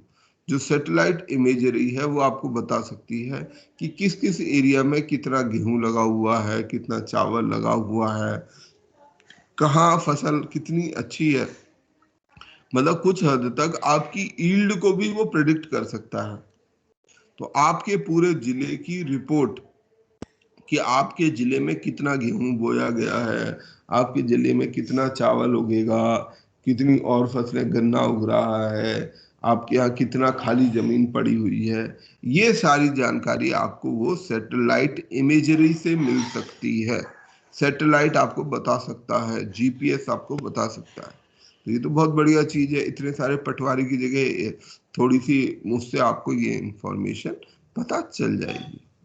तो इसी के लिए ये कार्यक्रम है जिसका नाम है national programme on use of space technology for agriculture, NPSTA. ठीक है, ये programme integrated use of space and geospatial tools for mapping. ठीक है, हम जो स्पेस के जो टूल्स हैं, स्पेस टेक्नोलॉजी के टूल्स हैं और जीपीएस के जो टूल्स हैं, उनको किसके लिए इस्तेमाल कर सकते हैं? Mapping, monitoring and management of agriculture. जो सारी चीज मैं आपको बता रहा था, उस सब को मैनेज करने के लिए हम मैप कर सकते हैं। आप एक एक सेंटीमीटर का हिसाब बता सकते हो कि जी इतनी जगह पे गेहूं लगा हुआ है, इतनी जगह पर गन्ना लगा हुआ है, इतनी जगह पे ये फसल उग रही है, यहाँ फसल नहीं उग रही है। एक एक मीटर, आधे मतलब सेंटीमीटर में आप बता सकते हो कि कहाँ कहाँ कितनी। ये भी बता सकते हो कि कितनी, किसके यहाँ कितनी पैदावार होगी, किस खेत की पैदावार कितनी होगी। तो बहुत बढ़िया चीज है आपके लिए, मैनेजमेंट के लिए, एग्रीकल्चर के लिए। अब आप अपना रिसोर्स एलोकेशन अकॉर्डिंगली डिसाइड कर सकते हो। जहां आप देख रहे हो कि भाई यहाँ फसल नहीं उग रही है, जहां बेकार पड़ी हुई है, वहां पर फसल के लिए आप उन किसानों को, उन तहसीलदारों को बोल सकते हो भाई आपके यहाँ ये जगह खाली पड़ी हुई है, यहाँ पर आप फसल लगवाओ। किसानों को एनकरेज करो। पैदावार के लिए देखो कि भाई कहाँ का किसान, कहाँ के खेतों में कम पैदावार हो रही है। जहां पैदावार कम हो रही है क्या कर सकते हो? उनको बोल सकते हो, पता कर सकते हो, कह सकते हो कि भाई आप अच्छे बीज का इस्तेमाल करो, अच्छे फर्टिलाइजर का इस्तेमाल करो। अगर किसी और तरीके की कोई समस्या है तो वो हमें बताओ। तो उससे आपको, और फिर आपकी मॉनिटरिंग, आपने मान लो पैसा दे दिया, आप बैठे नहीं रहोगे, आप 6 महीने बाद दोबारा रिपोर्ट मंगवाओगे। आपको पता चल जाएगा कि मेरे तहसीलदार ने पैसा खाया या नहीं खाया, कुछ काम किया या नहीं किया। तो ये सब करने के लिए आपके ये जो टूल्स हैं ये बहुत काम आ सकते हैं। तो इस प्रोग्राम में जो पहले चल रहे कुछ प्रोजेक्ट्स थे इसी तरीके के, जिसका नाम है, उनको सब्ज्यूम कर लिया गया है, उनको समाहित कर दिया गया है, जो है प्रोजेक्ट फसल है। एक प्रोजेक्ट है जिसका नाम था फसल प्रोजेक्ट। ये फसल प्रोजेक्ट किससे संबंधित था? क्रॉप फोरकास्टिंग से, कि हमारे यहाँ कितनी फसल पैदा होगी। ठीक है, तो मैंने जैसे आपको भी बताया था ना कि आप पैदावार भी बता सकते हो कि कितना गेहूं लगा हुआ है, कितने गेहूं में कितनी पैदावार हो जाएगी। फोरकास्ट कर सकते हो। इस फोरकास्टिंग से क्या फायदा होगा, कोई मुझे बताएगा? अगर हम क्रॉप फोरकास्टिंग करना क्यों चाहते हैं, इससे क्या हमें फायदा होगा as a administrator, as a planner? GDP का एक आइडिया लगेगा कितना जीडीपी होगा। जीडीपी से भी पहले कोई चीज है जिसका फर्क पड़ेगा। मान लीजिए कभी आपको ऐसा लगता पहले है, से हम अनुमान लगा सकते हैं सर इसका। क्या लगा सकते हैं? पहले से अनुमान लगा सकते हैं सर। हाँ, नहीं, अनुमान क्यों लगाना चाहोगे, क्या फायदा होगा? आप कृषि मंत्री हो और कृषि मंत्री इंटरेस्टेड है क्रॉप फोरकास्टिंग में, क्यों, क्या करेगा? फूड सरप्लस के लिए। फूड सरप्लस या फूड शॉर्टेज? भाई मान लो किसी चीज की फसल खराब हो रही है, इस साल में गेहूं की फसल बहुत खराब हो गई। अब आपको पता है कि गेहूं की पैदावार कम होने वाली है, 3 महीने बाद जो अप्रैल में, अभी जनवरी में ही आपको पता चल गया कि भाई गेहूं की पैदावार इस साल कम होनी है। तो आप क्या कर सकते हो? अगर मान लो आपने कुछ नहीं किया, अप्रैल में पता चलेगा कि गेहूं नहीं आ रहा, गेहूं की कीमत बहुत ऊपर चली जाएंगी। जो गेहूं 20 रुपए किलो मिल रहा है वो 40 बिकने लगेगा, 50 बिकने लगेगा। परंतु यदि क्रॉप फोरकास्टिंग होने लगेगी तो क्या हो जाएगा? आपको पहले से पता है कि यार इस साल गेहूं की फसल कम होनी है, कुछ इंतजाम कर लेते हैं, आप पहले से ही इंपोर्ट कर लोगे, गेहूं के ऑर्डर कर दोगे कि भाई अगर आप अच्छे कृषि मंत्री हो तो आप पहले से बोल दोगे कि भाई ऐसा करो, इस साल इतना गेहूं कम होने वाला है तो इतने गेहूं का इंपोर्ट अभी से शुरू कर दो। कोई भी सामान आने में टाइम लगता है ना, इंपोर्ट करने में, एक दिन में तो आ नहीं जाएगा, 2-3 महीने लगते हैं उसको। तो आपकी जब फसल कम भी होगी उसके बावजूद आपको आपके देश में फूड शॉर्टेज नहीं होगी। कितनी फसल हो गई है तो व्यापार कर, ठीक है, चलिए, तो ये चीज हम कर सकते हैं। और क्या कर सकते हैं हम? Drought assessment. ड्राउट किसको बोलते हैं? इसके लिए है नदम प्रोजेक्ट, नदम प्रोजेक्ट से हम ड्राउट असेसमेंट। ड्राउट असेसमेंट किस चीज को बोलते हैं? ड्राउट बोलते हैं सूखे को। ठीक है, हमारे देश में बहुत सारे एरिया ऐसे हैं जहाँ सूखा पड़ना बहुत रेगुलर सी बात है, तो वहां के लिए, उनके लिए बहुत अच्छा होगा कि उनको पता चल जाए कि हमारे यहाँ सूखा पड़ा है या नहीं पड़ा, तो उस हिसाब से अनुसार काम कर सकते हैं। चमन हॉर्टिकल्चर के लिए है, हॉर्टिकल्चर असेसमेंट एंड डेवलपमेंट, सब्जियों के लिए। प्याज, हमारे देश में प्याज के दाम देखो 80 रुपए किलो हो गए। अगर कोई अच्छा प्लानर और अच्छे एडमिनिस्ट्रेटर होंगे तो क्या करा सकते हैं भाई, प्याज पर सर्वे करा लिया जाए, प्याज की पैदावार पता कर ली जाए, तो हमें ये पता रहेगा कि हमारे देश में इतनी प्याज पैदा होगी। और अगर ये पता चल जाए कि इतनी प्याज पैदा होगी, हमें ये पता है कि पिछले साल कितनी प्याज की रिक्वायरमेंट थी। ठीक है, लोग ऐसा तो नहीं कि रातों रात प्याज खाना बढ़ा दें, तो खाएंगे तो उतना ही। तो अगर ऐसा होगा तो हम प्याज की कीमतों को भी संतुलित कर सकते हैं इन प्रोजेक्ट के द्वारा। प्रोजेक्ट किसान, ये क्रॉप इंश्योरेंस और क्रॉप इंटेंसिफिकेशन के लिए प्रोजेक्ट है। तो ये चारों प्रोजेक्ट्स को, फसल, नदम, चमन और किसान, याद रख लीजिए, लिख लीजिए, फसल, नदम, चमन और किसान, ये 4 प्रोजेक्ट हैं जिसको, जो हमारे स्पेस टेक्नोलॉजी या जीपीएस टेक्नोलॉजी का इस्तेमाल करने वाले प्रोजेक्ट है। इनको इस national project for of agriculture, क्या है यार, NPSTA, ठीक है, national programme on use of space technology for agriculture, इसमें इसको इंक्लूड कर लिया गया है। ये चमन हॉर्टिकल्चर के लिए है, क्रॉप फोरकास्टिंग के लिए, तो ये सब हम देख सकते हैं। अब हम बात करते हैं मिशन फिंगरलिंग की। मिशन फिंगरलिंग, फिंगरलिंग होता है जो बहुत छोटी मछली होती है, छोटी बच्चा मछली होती है, उसको हम फिंगरलिंग बोलते हैं। ठीक है, और इस फिश फिंगरलिंग प्रोडक्शन के लिए, ये हमारे ब्लू रेवोल्यूशन, नीली क्रांति के लिए बहुत जरूरी है फिश मिशन फिंगरलिंग। तो बस इसको याद कर ले, ये मिशन फिंगरलिंग किससे संबंधित है? नीली क्रांति या मछली की खेती के लिए। मछली अगर हमें ज्यादा से ज्यादा उगानी है, बढ़ानी है, तो उसके लिए हमें मिशन फिंगरलिंग पर जाना होगा। हर मेड़ पर पेड़, हर मेड़ पर पेड़, ये क्या प्रोग्राम है? इसमें क्या करेंगे? मेड़, खेतों के किनारे किनारे। हाँ, खेतों का मेड़ होता है, मेड़ जहाँ किनारा होता है, ठीक है, बीच में गैप जहाँ होता है, तो वो जो जगह है, मेड़ वाली जगह है, उस मेड़ पर अगर किसान हमारा कुछ पेड़ होते हैं, उन पेड़ों को उगा दे, तो उस उगाने से उसको एडिशनल इनकम हो जाएगी। इसको बोलते हैं एग्रो फॉरेस्ट्री। एग्रो फॉरेस्ट्री, कई सारे ऐसे पेड़ होते हैं, सॉफ्ट वुड के पेड़ हैं, पॉपुलर, आप लोगों ने शायद खेतों में देखा भी होगा, बहुत सारे किनारे किनारे पर लाइन से जो है पेड़ लगे हुए हैं। वो पेड़ क्यों लगाए जाते हैं? वो इसलिए लगाए जाते हैं ताकि किसान की कुछ एक्स्ट्रा इनकम, खेत से जो उपज होगी वो तो होगी, पर साथ साथ उसको कुछ और इनकम इन पेड़ों से भी हो जाएगी। तो ये है हर पेड़ पर मेड programme. National mission for sustainable agriculture, NMSA। NMSA किसका हिस्सा है?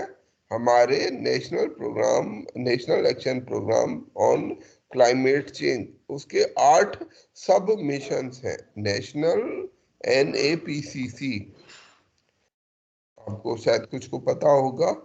NAPCC, NAPCC क्या है? NAPCC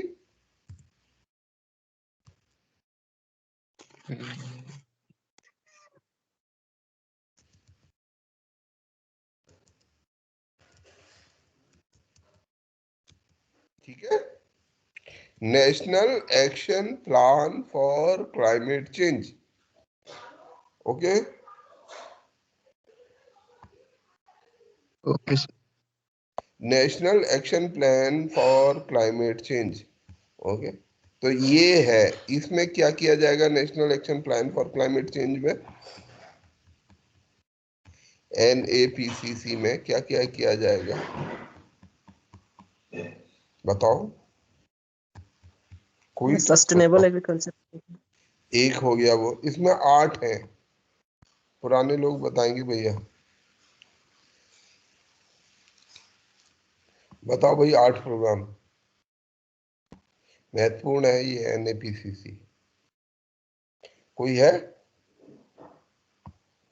नहीं, ऐसे कैसे यार, किसी को नहीं पता NAPCC का?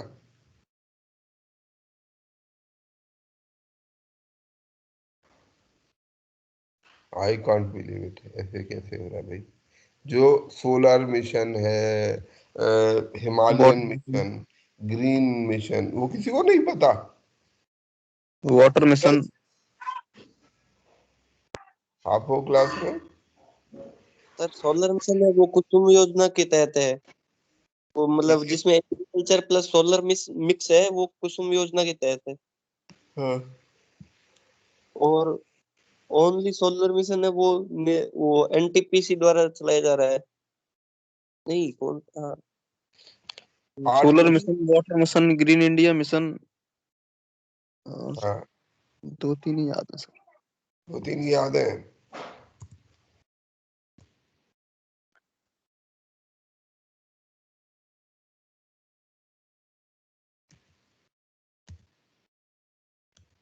बताओ। देख के बताऊं सर? नहीं, देख के मत बताओ, ये मैंने लिखा है, ये बताओ। ये फॉर सोलर मिशन है, सोलर मिशन हाँ सोलर मिशन, और energy mission. H for Himalayan, enhance energy mission enhance energy mission efficiency energy efficiency mission है। ठीक है, कीवर्ड याद करो, वाटर, एग्रीकल्चर, ग्रीन, एक दो इसमें H है, एक और H है, हिमालयन। रह गया सर हिमालयन नहीं, H एक और रह H गया है, सर H ही हो गया, हिमालय, हिमालयन इकोलॉजी, एक और H है। 2 वर्ड अभी हम भूल रहा हूं मैं, तो तुम लोग यार वैसे हो, तुम लोग याद नहीं करते हो। सहवाग, इसको याद करने का था। सहवाग, 2 शब्द में हैबिटेट, है, हैबिटेट हैबिटेट, हाँ एक और H और है, हैबिटेट, और एक कब रह जाएगा उसके बाद? Knowledge, strategic knowledge, A for yes knowledge. Sir, knowledge.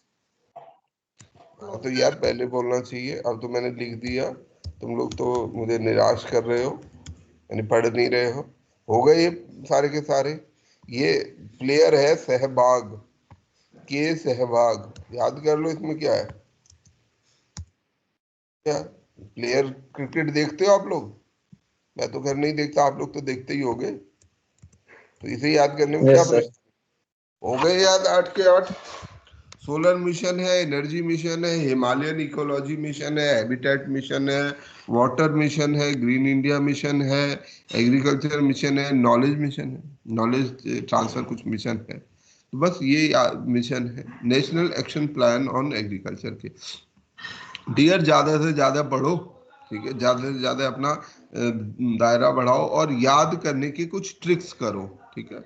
मेरे को भी उतना ही याद, मैं आप लोगों को बार बार इस बात को स्ट्रेस कर रहा हूँ, देखो हम सबको उतना ही याद होता है, हम सब कोई अनोखे नहीं होते हैं, परंतु हम कोई अनोखी चीज कर रहे होते हैं।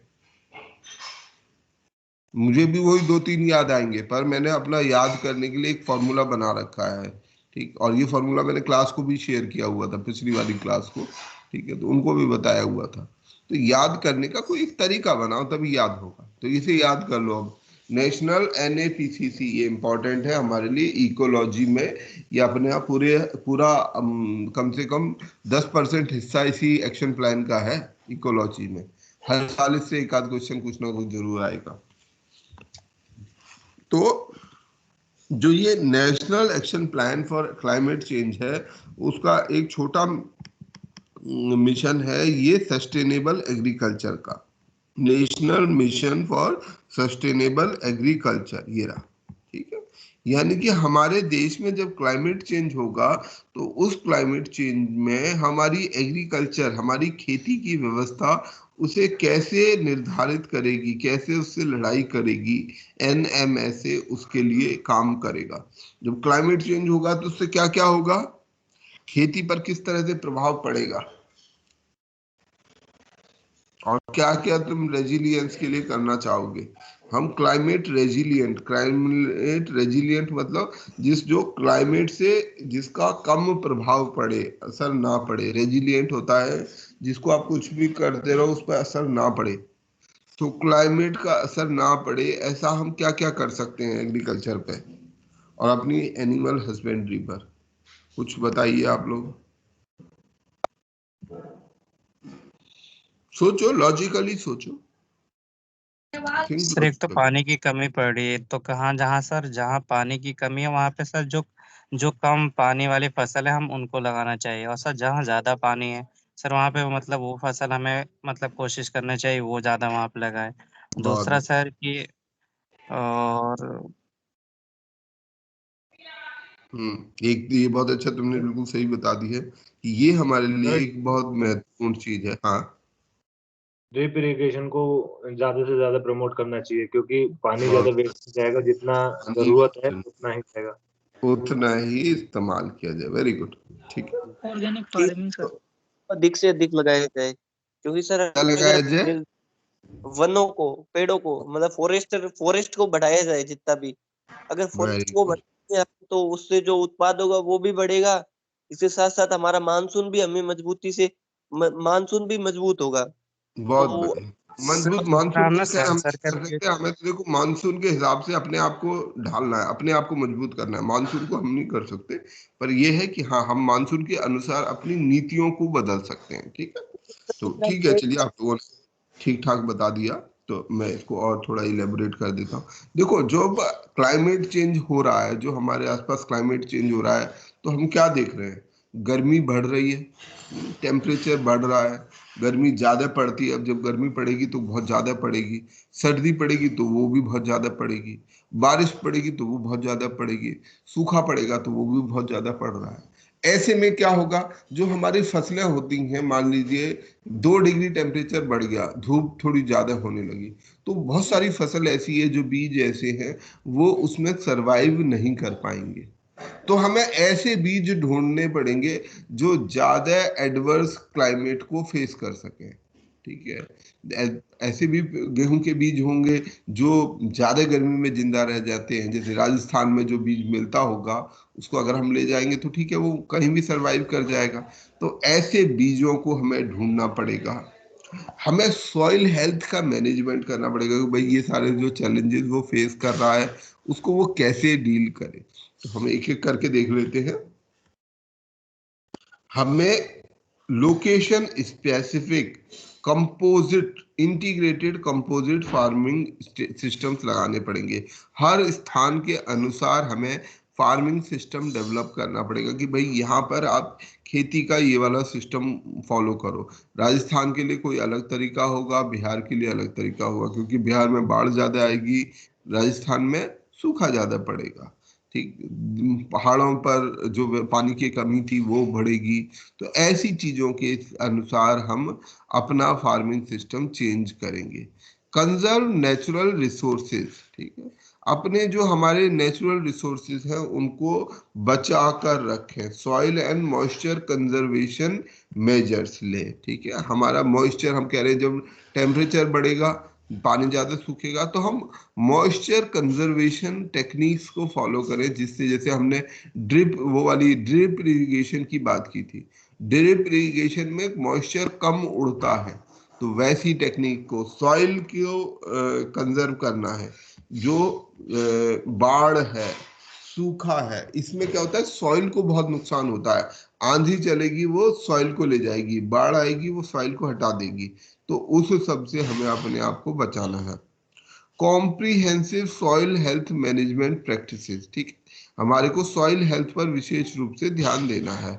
यूटिलाइजेशन, जैसा आप सभी लोगों ने कई उन्हें बताया भी, optimal utilisation of water resources, हमें पानी जो जल संसाधन है उसका सही उचित इस्तेमाल करना है, जिससे कि हम, हाँ, ये मोर क्रॉप पर ड्रॉप, ये एक हमारा प्रोग्राम भी है, ठीक है, एक बूंद अधिक पैदावार, ऐसे कुछ इसकी हिंदी ट्रांसलेशन है, पर इंग्लिश में ज्यादा अच्छा है, मोर क्रॉप पर ड्रॉप।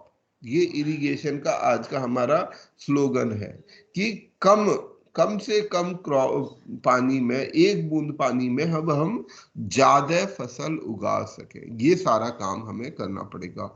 और फिर हमें अपने फार्मर और स्टेक होल्डर, इसमें साइंटिस्ट भी इंक्लूडेड हैं, तो उनको अपनी कैपेसिटी को बढ़ाना पड़ेगा। 3 कंपोनेंट है हमारे सस्टेनेबल एग्रीकल्चर मिशन के। एक है rain fade area development. Rain fade area, rain fade होता है, ज्योग्राफी का कंसेप्ट है कि जहां से वो पानी, रिवर पानी इकट्ठा करती है, उसको हम रेन फेड एरिया बोलते हैं। दूसरा काम करना होगा हमें सॉइल हेल्थ मैनेजमेंट, कि हमें अपने सॉइल का हेल्थ मैनेज करना पड़ेगा। और तीसरा करना पड़ेगा climate change and sustainable agriculture, monitoring, modelling and networking. ये काम हमें करना होगा। क्या क्या करना पड़ेगा? MMN, climate change and sustainable agriculture. हम उसको मॉनिटर करें, उसके लिए मॉडल बनाएं। तो ये सारे काम हमें नेशनल सस्टेनेबल मिशन में करने पड़ेंगे। अभी हम जो एग्रीकल्चर से रिलेटेड है दूसरा एरिया, डेयरी सेक्टर, इसकी बात फटाफट से कर लेते हैं। राष्ट्रीय गोकुल मिशन, राष्ट्रीय गोकुल मिशन, गोकुल जो, इस पे ध्यान रखिएगा, आपको 99% इस साल, अगले साल you will have some question on this dairy sector. 100% आप मान के चलो, आया नहीं है काफी समय से। गवर्नमेंट की बहुत बड़ी प्रायोरिटी है पशुधन के लिए, गायों के लिए। अभी एक मैं देख रहा था कहाँ पर, एक काउ सर्विस या कुछ ऐसा एग्जाम भी अभी शुरू हो रहा है कि जो गौ चिकित्सक, ठीक है, मतलब गाय की चिकित्सा के लिए डॉक्टर मांगे जा रहे हैं कि गाय का इलाज करने के लिए स्पेशलिस्ट डॉक्टर बनाए जाएं, ऐसा कुछ कार्यक्रम है। तो ग्रेजुअली हमारा जो गाँव के प्रति लगाव है वो पता नहीं क्यों बढ़ रहा है, यानी दैट्स अ सेपरेट थिंग।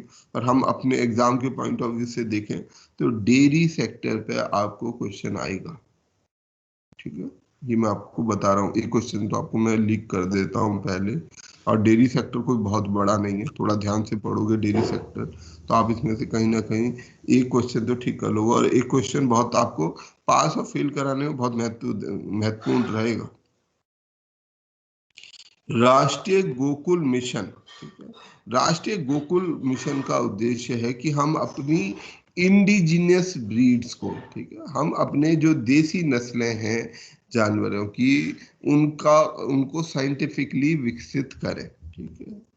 ये एक प्रोग्राम है, national programme for bovine breeding and dairy development, उसका हिस्सा है राष्ट्रीय गोकुल मिशन, ठीक है। National programme for bovine breeding and dairy development इसका हिस्सा है। इसमें हम हाई क्वालिटी की जो ब्रीड्स हैं उनको डेवलप करने के लिए काम कर रहे हैं, उनके जेनेटिक मेकअप पर, enhancing milk productivity and distribution of disease free genetic merit bulls, मतलब ऐसी प्रजातियों को फैलाएं जो ज्यादा दूध दे सके, ठीक है, जिनका जेनेटिक मेकअप बेहतर हो और जो डिजीज फ्री, ठीक है, बीमारियों से मुक्त हो, ठीक है, ऐसी प्रजातियों का प्रजनन करवाएं, ऐसी प्रजातियों के नई ब्रीड्स ढूंढें, वो इसका मिशन है राष्ट्रीय गोकुल मिशन का।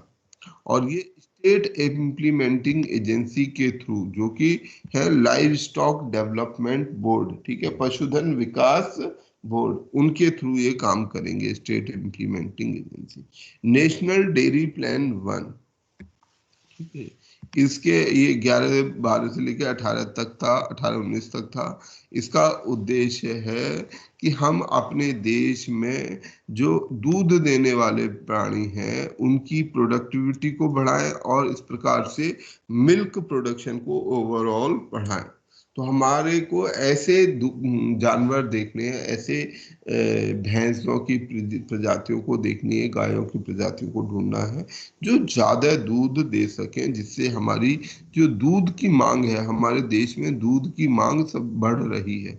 हम दूध के कौन से नंबर के प्रोड्यूसर हैं? दूध हमारे देश में कितने नंबर पर होता है, ये सब भी याद करें। हम दूध के मामले में पहले नंबर पे नहीं है, हेलो सर पहले नंबर पे नहीं है। हेलो सर, आप सुन पा रहे हो डेनमार्क है। हाँ हेलो सर। हाँ जी। हेलो सर, जो दूध रहता है वो भारत में वो विश्व में पहले नंबर पे है, और पहले नंबर पे जो भारत में रहता है वो उत्तर प्रदेश है, और उत्तर प्रदेश में जो रहता है वो महामाया नगर हाथरस है। अच्छा, बहुत बढ़िया, हाँ, पक्की बात है, दूध है? बिल्कुल पक्की बात है सर, कंफर्म है। चलो ठीक है, मान लेते हैं, मैं तुम लोगों की बात मान लेता हूँ। अब तुम लोगों को टास्क दे रहा हूँ, मैं काम दे रहा हूँ तुम लोगों को ना, ये सारे फसलों के बारे में, ठीक है, दूध, गेहूं, चावल, आलू, दालें, जितने भी फूड क्रॉप्स हैं, जितने भी अन्न के खाने पीने के सामान हैं, मोटे मोटे तौर पे, सारे का मतलब ये नहीं कि हम जो है छोटी छोटी चीजों को पर भी हैं, पर मोटे मोटे जो अनाज हैं, ठीक है, सामान है जिनको हम खाने में, तो इसमें भारत कौन से स्थान पर है ये आप याद करोगे, और उसकी प्रोडक्शन याद करोगे। क्या क्या याद करोगे? हेलो सर, पोजीशन की भारत की स्थिति क्या है, पहले नंबर पे, दूसरे नंबर पे, और रफली कितना प्रोडक्शन, टोटल प्रोडक्शन कितना है। हेलो सर, हेलो कर लोगे? दूध कितना होता है हमारे देश में, गेहूं कितना होता है, मछली उत्पादन कितना है, गन्ने का उत्पादन कितना होता है, प्याज कितना होता है, आलू कितना होता है, ऐसे दालें कितनी होती हैं, तिलहन कितना होता है, ऐसे 8-10 आइटम आपको करने हैं। तो ये आपको कर लेना, ये आपके लिए बहुत फायदेमंद होगा, आपको एक जनरल समझ हमेशा रहती है। हाँ जी सर, ये जो इनके डाटा रहते हैं वो हमेशा चेंज रहते हैं हर साल बाद, कोई या बात हर नहीं, मेरा कहना, देखो ऐसा डियर सर डाटा नए वाले एक मतलब वो करें, उनमें कंफ्यूज होता रहता है नए वाले डाटा। कंफ्यूज बिल्कुल मत हो, अगर ये दो चीज याद रखोगे, देखो दोनों चीज को एक साथ करो, इंडिया की पोजीशन बदल सकती है, आप पहले से दूसरे स्थान पे हो सकते हो, दूसरे से पहले पे जा सकते हो, या तीसरे पे आ सकते हो, ये कोई बड़ी बात नहीं है, ठीक है, क्योंकि और लोग भी उगा रहे हैं, पर आपका जो टोटल प्रोडक्शन होता है वो रातों रात नहीं बदलता, ठीक है, कम से कम जब तक आप पढ़ाई करोगे तब तक नहीं पड़ेगा। आप 3-4 साल जब तक तैयारी कर रहे हो ना, टोटल प्रोडक्शन नहीं बदलेगा। इसलिए मैं कह रहा हूँ टोटल प्रोडक्शन को साथ में याद रखो कि भाई पहले नंबर वाला देश कितना प्रोडक्शन कर रहा है, हमारे देश में टोटल प्रोडक्शन कितना है। जिससे क्या होगा, मान लो मैं कहूं कि देश में 220 मीट्रिक टन गेहूं का उत्पादन होता है, चावल का उत्पादन होता है, खाद्यान्न का उत्पादन होता है। अब ये इतना ही रहेगा, अगले साल 224 हो जाएगा, 25 हो जाएगा, बहुत होगा तो 30 हो जाएगा, इससे ज्यादा नहीं बढ़ेगा और घटेगा भी नहीं। ऐसा नहीं कि कोई ये कहे कि सर 300 हो गया ना, अगर 300 होगा तो वो बहुत बड़ी खबर बन जाएगी, या 100 रह गया तो भी बहुत बड़ी खबर बन जाएगी। तो जो उत्पादन होता है ना वो बहुत तेजी से, इतना ज्यादा नहीं बदलता। अगर 10% की ग्रोथ, जो कि बहुत बड़ी ग्रोथ है, तब भी 20 मेट्रिक टन ही ऐड होगा। तो ये सामान जो होता है उसका प्रोडक्शन बहुत तेजी से नहीं बदलता है। अगर हम टोटल प्रोडक्शन अमाउंट की बात करें, टोटल कितना प्रोडक्शन हो रहा है, पोजीशन बहुत जल्दी बदल सकती है, ये मैं मान सकता हूँ। पोजीशन का कोई पता नहीं होता, कभी पहली कभी दूसरी कभी तीसरी, ये चलता रहेगा, पर इससे कोई फर्क हमारे को नहीं पड़ेगा अगर हमें ये याद है तो। अगर हमें ये याद है कि टोटल प्रोडक्शन हो कितना रहा है अमाउंट में, तब हम कंफ्यूज नहीं होंगे। तब हो सकता है ठीक है, डेनमार्क ने इस साल, भाई हम मान लेते हैं दूध के उत्पादन में हम 100 पर हैं, डेनमार्क 99 पर है। अब डेनमार्क ने अगले साल 2 एक्स्ट्रा कर लिया, हम 1 नीचे चले गए किसी कारण से, तो हो गया डेनमार्क ऊपर, या उल्टा कुछ भी हो सकता है, और देश भी कर ही रहे हैं। तो उसमें हमें नहीं करना है, पर हमें मोटा मोटा इन सारी चीजों का टोटल प्रोडक्शन याद रहना चाहिए। ठीक है, ये आप लोगों का टास्क है, कल तक कर लीजिएगा और फिर मुझे बताइएगा अगली क्लास में। Okay sir. अच्छा, हम जो है मिल्क प्रोसेसिंग सेक्टर, इसके लिए काम करें। हमारे देश में 6 इंडिजीनियस ब्रीड ऑफ कैटल हैं, ठीक है। गिर, सहीवाल, राठी, कंकरेज, थारपारकर, हरियाणा, ये याद कर लीजिए कौन सी हमारी देसी ब्रीड है। और 6 ये बफेलो की ब्रीड है, नाम याद कर लीजिए अगर करने का मन हो, ठीक है। याद रहना चाहिए कि कौन कौन सी, मुर्रा, महसानी, जाफराबादी, ये हमारी कुछ ब्रीड्स हमारे देश में हैं, मुख्य ब्रीड्स हैं।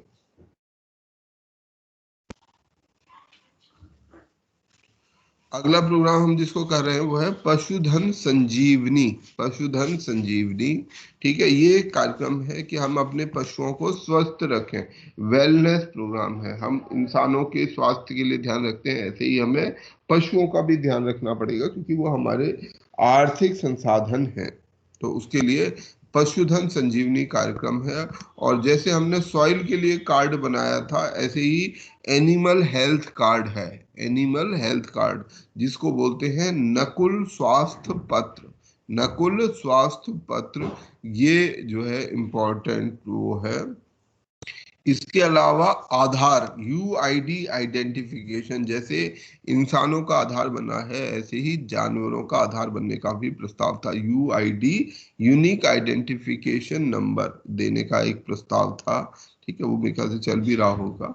जो दूध देने वाले जानवर हैं, सभी का नहीं, केवल जो एनिमल्स हैं, जो दूध देने वाले जानवर हैं, उसके लिए है यूआईडी फॉर एनिमल्स, ठीक है।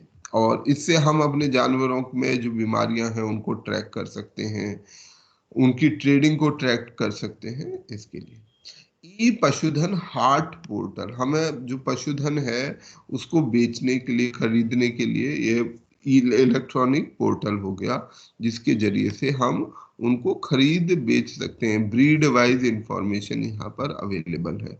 Quality mark award scheme, quality mark award scheme, ठीक है। ये बेसिकली एक तरीके का सर्टिफिकेशन है कि हम अपनी क्वालिटी को, दूध की जो क्वालिटी है, उसकी हाइजीन, उसके प्रोडक्ट, मिल्क प्रोडक्ट की जो क्वालिटी है, उसको एक प्रकार का सर्टिफाई कर दें, उनको एक क्वालिटी मार्का दे दें कि हाँ ये किस प्रकार की क्वालिटी है, ठीक है। तो ये एनडीडीबी का कार्यक्रम है, नेशनल डेयरी डेवलपमेंट बोर्ड का कार्यक्रम है। नेशनल डेयरी डेवलपमेंट बोर्ड हमारे देश में सारे जितनी डेयरीज हैं उनको कोऑर्डिनेट करती है। इसके अलावा कुछ है जीरो हंगर प्रोग्राम।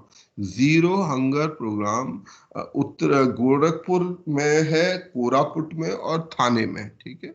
और ये ICAR के द्वारा स्टार्ट किया गया, that is Indian council of agriculture research, Indian council of agricultural research.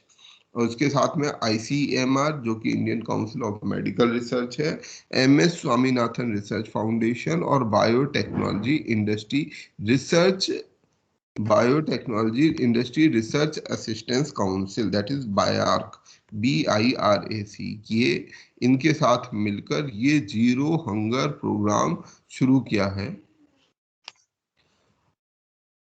इसमें हम क्या करेंगे, क्या कि हम genetic garden for bio fortified plants crops, basically हम अपने प्लांट्स की जो जो पौधा है, जो फसल होने वाली है, उसको फोर्टिफाई करेंगे। जैसे हम नमक का फोर्टिफिकेशन आयोडीन डाल के करते हैं, उसमें आयोडीन ऐड करते हैं जिससे हम गोइटर नाम की बीमारी से बचा सकें।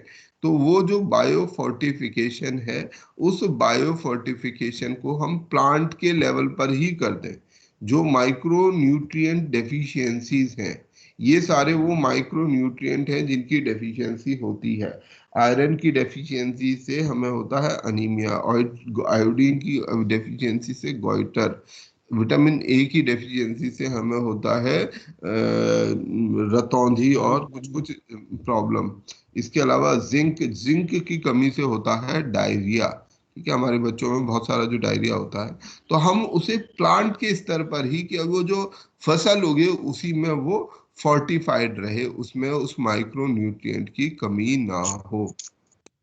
युवा सहकार कार्यक्रम, नेशनल कोऑपरेटिव डेवलपमेंट कॉरपोरेशन का ये युवा सहकार कार्यक्रम है, ठीक है। ये बच्चों को कुछ मतलब उनको एक साथ कोऑपरेटिव बनाने के लिए सहकार कार्यक्रम है, और इसमें कोऑपरेटिव स्टार्टअप और इनोवेशन फंड के जरिए से हम जो हमारे युवा हैं, ठीक है, उनको खेती और खेती के अलाइड प्रोजेक्ट्स में लेकर आना चाहते हैं।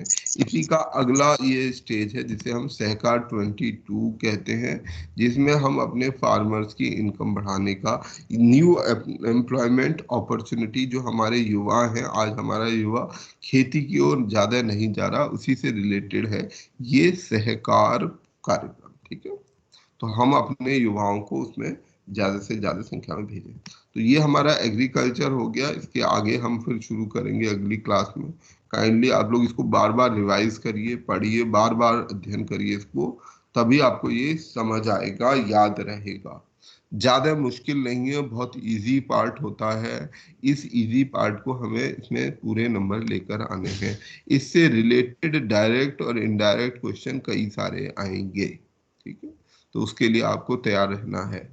तो ये हमारा करंट अफेयर्स में गवर्नमेंट स्कीम्स है, इनका महत्व समझ के आप इस पर काम कीजिए, ठीक है। तो आज की क्लास हम खत्म करते हैं। किसी को कुछ बोलना है या कोई सवाल?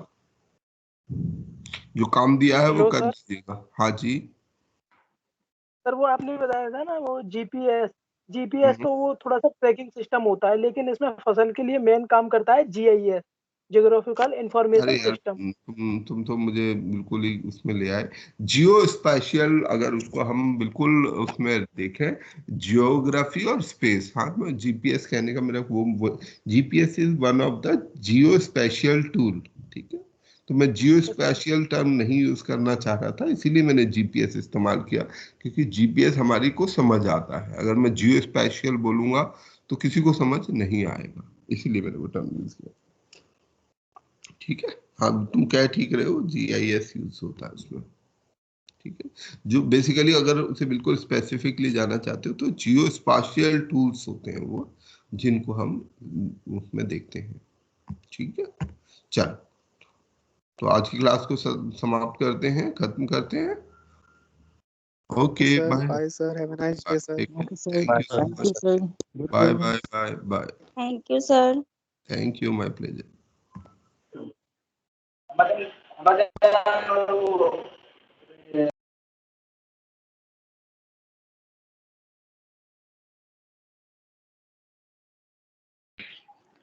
हेलो